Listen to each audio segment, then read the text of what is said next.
Capítulo 1. La princesa. En 1808 era un hermoso castillo español. En 1976 era un notorio monumento a la inhumanidad del hombre contra el hombre. Según sentenció una corte de distrito de Estados Unidos cuando la mandó clausurar para siempre.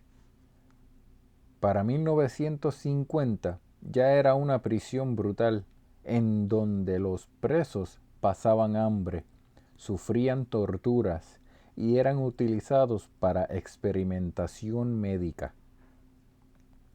La gente la llamaba la princesa, pero más bien un cementerio, un lugar diseñado para abatir a hombres y mujeres, matar su espíritu, molerlos hasta convertirlos en autómatas, luego en bestias y finalmente en excremento y cenizas. La prisión albergaba sobre 600 almas. Por lo menos 50 de ellas estaban ciegas, paralíticas, mancas, jorobadas y enfermas, con elefantiasis. Seres humanos con toda deformidad imaginable deambulaban por sus galeras vistiendo harapos, y a ninguno se le eximía de realizar duros trabajos de todo tipo. Por afuera lucía como una pintoresca misión religiosa española, madera y mampostería de ladrillos rojos y ventanales con marcos pintados de blanco. Anidada entre palmeras y coronada por un reloj de 4 pies de diámetro, una modesta cúpula y una bandera estadounidense. Por dentro era un fortín rectangular de piedra, aproximadamente de 100 o 30 pies de extensión, con un patio de cemento en el centro, rodeado de celdas en 3 de sus 4 lados. El cuarto lado era un muro de 18 pies, con un puentecito elevado patrullado por guardias armados y perros bravos.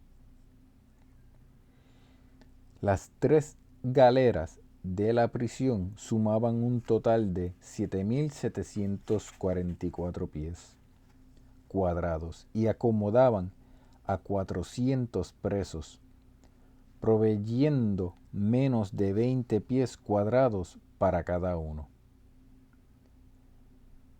150 más ocupaban 3 galeras más pequeñas.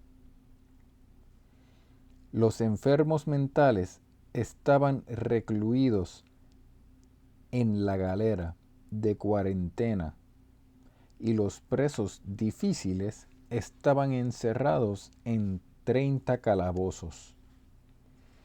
Después de la Revolución Nacionalista de octubre 1950, la prisión quedó tan sobrepoblada que los presos de la galera tenían que dormir en el piso y en los baños y pasillos.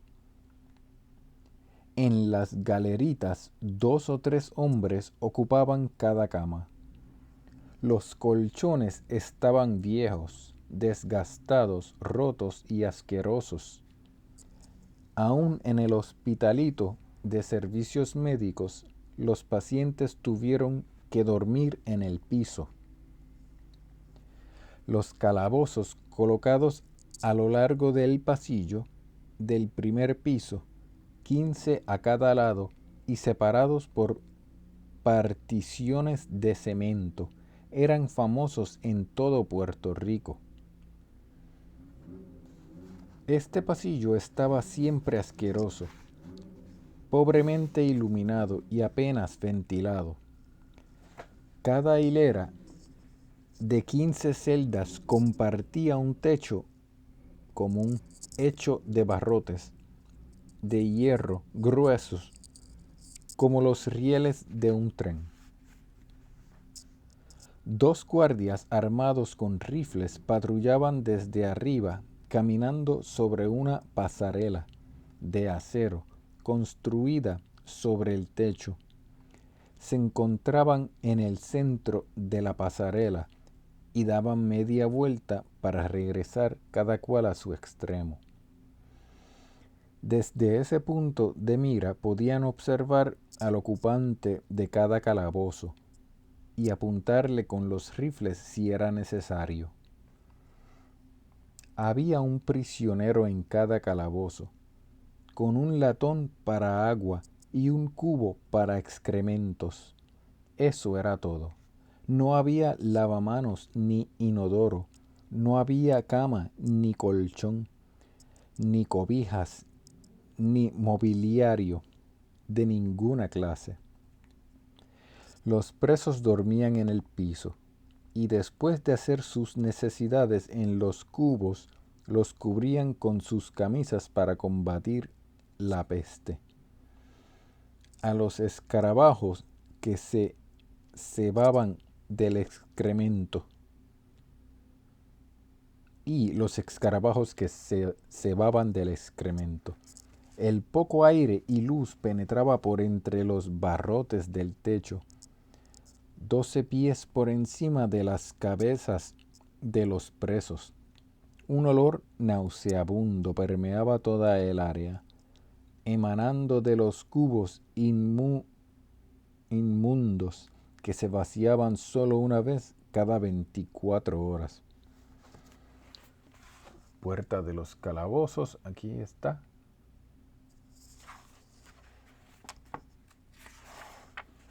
Temprano en la mañana, 2 prisioneros tristones y 4 guardias armados iban de celda en celda. Los presos entraban, sacaban los cubos y los vaciaban en un barril que cargaban sobre sus hombros sujetado con 2 tablones de madera. La peste a mierda y orín era sofocante. A veces, si les daba la gana, los guardias les traían comida a los presos, al mismo tiempo que vaciaban los malolientes cubos. El desayuno era pobre y sencillo: una taza de café negro, agua de arroz y un pedazo de pan viejo. De almuerzo y cena daban solo arroz y habichuelas. Una vez en semana los presos recibían carne molida o spam frito. Mientras comían, los presos tenían que batallar con los mosquitos que descendían del plafón, con las ratas que les robaban el pan y con las chinches que migraban de celda en celda en busca de cuerpos calenturientos. Los calabozos estaban repletos de hombres enfermos, luego de varios meses de encierro, con tan poquita comida, mala iluminación, nada de ejercicio y escaso aire fresco. Los presos se convertían en esqueletos ambulantes. La anemia los consumía. Sufrían de disentería, malaria y escorbuto. A medida que se les iba cerrando el sistema digestivo, perdían el apetito y dejaban de comer. Muchos no sobrevivieron a su estadía en aquellos calabozos. El alcaide no le importaba porque sus calabozos custodiaban criminales empedernidos, hombres convictos de robo, saqueo, provocación de incendio, asesinato y hasta canibalismo. Pero los más peligrosos eran los nacionalistas. Y estos sí le importaba al alcaide. La carrera de todo oficial de la princesa, desde el alcaide hasta el guardia del menor rango, terminaría estrepitosamente si los nacionalistas causaban cualquier problema. Inducían a los otros presos a protestar o atraían el interés de la prensa. Por eso había que aislarlos. Los nacionalistas pasaron más tiempo en los calabozos que cualquier otro grupo, incluyendo a los asesinos y los caníbales. A raíz de las revueltas del 30 de octubre, arrestos en masa llenaron todas las cárceles por varios meses con unos 3.000 prisioneros. Este número bajó gradualmente según fueron ocurriendo los procesos legales y muchos, generalmente los más acomodados, fueron exonerados. La semana antes de Navidad de 1950, los calabozos estaban atestados. Uno de los convictos estaba demente y se pasaba contando en voz alta, sin parar, como lo había hecho por los pasados 6 meses. 47, 48, 49, 47, 48, 49, 47, 48, 49. Otro hombre se pasaba acurrucado en una esquina de su celda. Si se hubiese puesto de pie, habría sobrepasado los 6 pies de estatura, pero estaba demasiado débil para incorporarse. Había estado encerrado en el calabozo por más de un año. Pesaba apenas 110 libras y se moría lentamente de hambre. Un tercero no pasaba de los 20 años de edad. Tenía un cuerpo esbelto y juvenil y grandes ojos de color marrón. 2 presos se habían matado, literalmente, al peleárselo entre ellos. El cuarto se hizo un cordón de trapo para amarrarse los pantalones y luego se ahorcó con él el día de Acción de Gracias. El quinto, convicto de asesinato, vivía en su celda con un lagartijo puertorriqueño. Le daba de comer docenas de chinches todos los días y le permitía que le caminara por todo el cuerpo. También le hablaba y le cantaba. El prisionero 6 estaba demente y cubrió las paredes del calabozo número 7 con sus propias heces fecales. Deusdedit Marrero, el trabajador social que ocupaba el calabozo número 7, estaba en el proceso de perder su mente. No había tenido participación alguna en la revolución. Estaba tranquilo en su lugar de trabajo cuando comenzaron los disturbios del 30 de octubre y no era nacionalista. Por desgracia, Deusdedit sí era socialista, lo que le pareció suficientemente mal a la policía insular. Lo arrestaron en su propia oficina y lo sentenciaron a 20 años. Estando en prisión, Deusdedit se enteró de que su esposa embarazada se había suicidado. En el calabozo número 8 estaba Francisco Matos Paoli, un líder nacionalista, además de prolífico poeta. Unos cuantos amigos le enviaban cigarrillos y cigarros, los cuales intercambiaba por lápices con los guardias de la prisión. Paoli escribía algo todos los días. A veces pudo pasarles un secreto uno que otro poema a sus compañeros nacionalistas. Otras veces desenrollaba un cigarro, componía un poema en el papel, volvía a enrollar el cigarrillo y se fumaba el poema. También escribía en el piso y en todas las paredes de su celda. Cada pie cuadrado tenía un poema escrito. El alcaide se enteró y obligó a Francisco a pintar las paredes. 2 semanas más tarde, las había cubierto de poemas otra vez.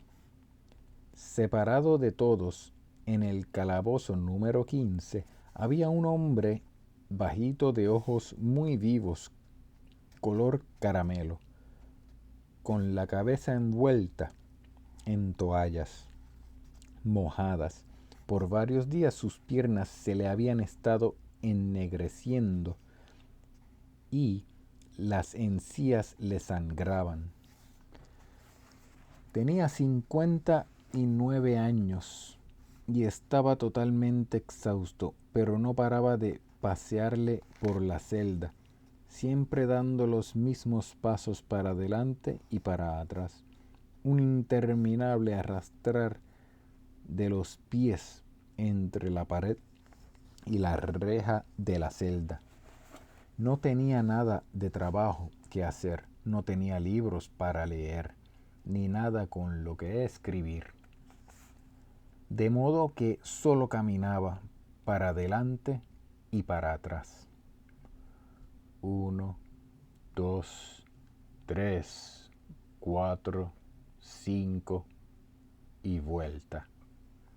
Su calabozo estaba muy cerca de la fortaleza, la mansión del gobernador en el viejo San Juan, a menos de 200 pies de distancia. El gobernador había sido su amigo y hasta había votado por él para un escaño en la legislatura de Puerto Rico en 1932. Pero eso no servía de mucho ahora. Ese mismo gobernador fue el que le ordenó su arresto. 1, 2, 3, 4, 5 y vuelta. La vida lo había convertido en un péndulo. Todo parecía haber sido dispuesto matemáticamente. Este ir y venir dentro de su celda constituía todo su universo. No tenía otra opción. Su transformación en cadáver viviente les venía de perrilla a sus captores. 1, 2, 3, 4, 5 y vuelta. 14 horas andando. Para perfeccionar este arte de movimiento perpetuo, había aprendido a mantener la cabeza agachada, las manos en la espalda, a dar pasos ni muy rápidos ni muy lentos, cada paso exactamente del mismo largo. 1, 2, 3, 4, 5 y vuelta. El calor era tan sofocante que necesitaba quitarse la ropa, pero no podía. Se envolvía la cabeza con más toallas mojadas y miraba hacia arriba cuando la sombra del guardia cubría la pared. Se sentía como un animal en el fondo de un pozo oscuro, velado por el cazador que acababa de atraparlo. 1, 2, 3, 4, 5 y vuelta. A lo lejos podía oír el mar batiendo contra las rocas del puerto de San Juan. Y más cerca escuchaba los alaridos de los presos dementes que gemían y aullaban en la galera de cuarentena. La lluvia tropical de cada día salpicaba sobre el techo de hierro mohoso. Una asfixiante humedad permeaba los calabozos y lo saturaba todo, mientras un feroz ejército de mosquitos lo atacaba después de cada aguacero. Un hongo verdoso crecía por cuanta grieta había en la celda, y los escarabajos marchaban en fila india sobre las grietas para llegar hasta su cubo de excrementos. El asesino empezó a gritar. El loco del calabozo 6 lanzó sus propias heces fecales por encima de la barra metálica del plafón. Todo fue a parar en el calabozo 5 e hizo saltar al lagartijo del asesino. Por supuesto, este le gritó que lo iba a matar. 1, 2, 3, 4, 5 y vuelta. El hombre caminó otra vez. Este era su único universo. La hierba había crecido silvestre sobre la tumba de su juventud. Ya no era un ser humano, ya no era un hombre. La prisión se le había metido por dentro y él se había convertido en la prisión. Contra esa sensación luchaba todos los días. 1, 2, 3, 4, 5 y vuelta. Había sido abogado, periodista, ingeniero químico y presidente del Partido Nacionalista. Fue el primer puertorriqueño que graduó de la Universidad de Harvard y de su escuela de Derecho. Hablaba 6 idiomas, había servido como primer teniente en la Primera Guerra Mundial y dirigido una compañía de 200 hombres.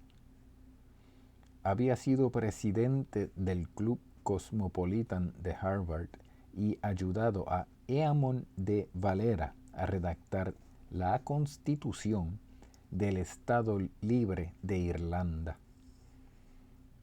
1, 2, 3, 4, 5 y vuelta. Pasaría 25 años de su vida en prisión, muchos de ellos en este mismo calabozo, en el centro de las tenebrosas entrañas de la cárcel La Princesa. Caminó de un lado a otro de su celda por décadas, con la cabeza cubierta con toallas mojadas.